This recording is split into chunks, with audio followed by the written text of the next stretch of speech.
अच्छा, बड़े सारे लोग ना बड़ी रिलेशनशिप काउंसलिंग करते हैं, and I am telling you from the perspective of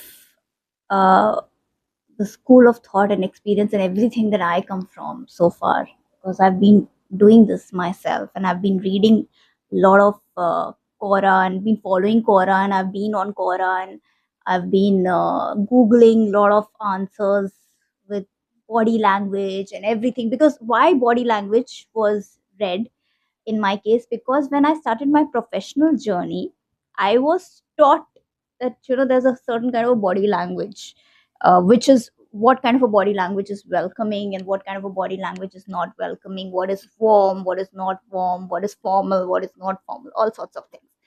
So I started reading the body language to that extent that when I fell for a man in my life, I started researching about him. Then this song totally connects with me, by Taylor Swift.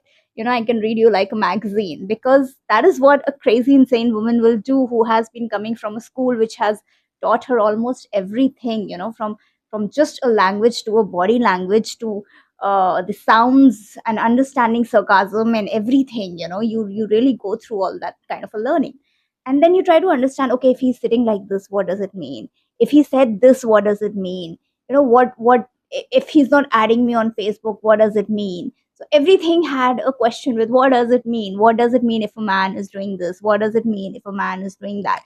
And many a times, a lot of questions which used to come to me, and I would Google them, and I did not have the answers. Many of my For many of the people I know, and it was the same scenario as being a part of Agni R's section, and you being one of the person who's actually reading, because you actually don't have knowledge and you've not studied relationships, and everything is predefined. The worst part is that everything is predefined and told that if this is the body language, it belongs, it means this. You've already taken out a meaning for that.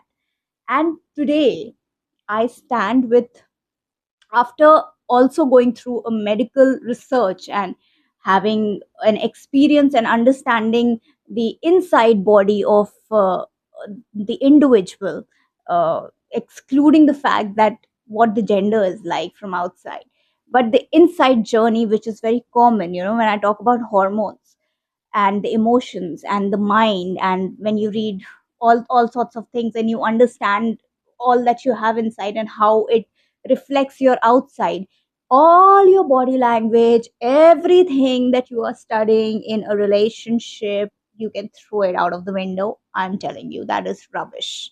You cannot predict and take out meanings in a relationship. The only way for a happy relationship is to stop taking out meanings in your relationship.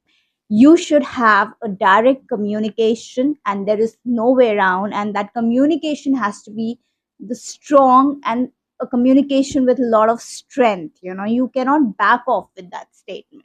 And even if you said something, and you had your own reasons and you want to put it forward, then you must let the other person know that, I had this reason for which I have been giving this statement.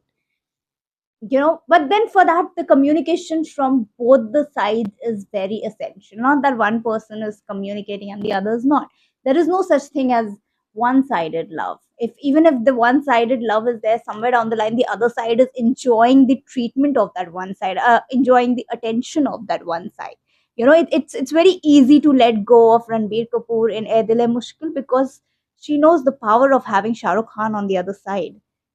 I mean, that makes a total sense.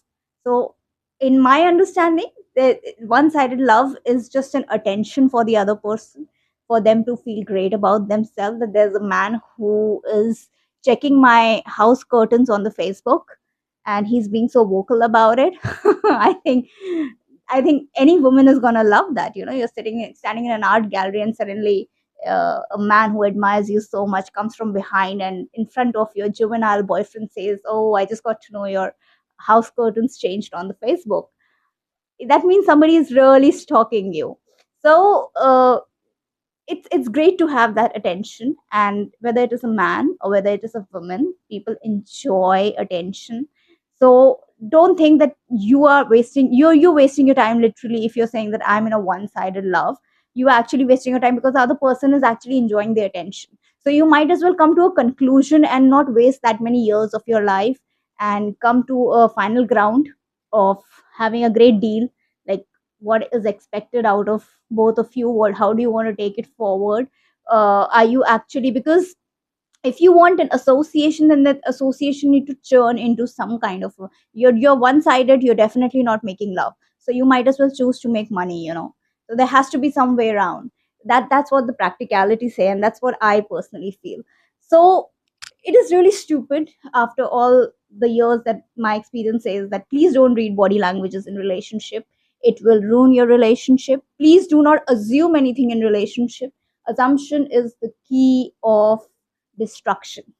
Assumption is the first key that you create yourself, and you destroy your own relationship because you assume.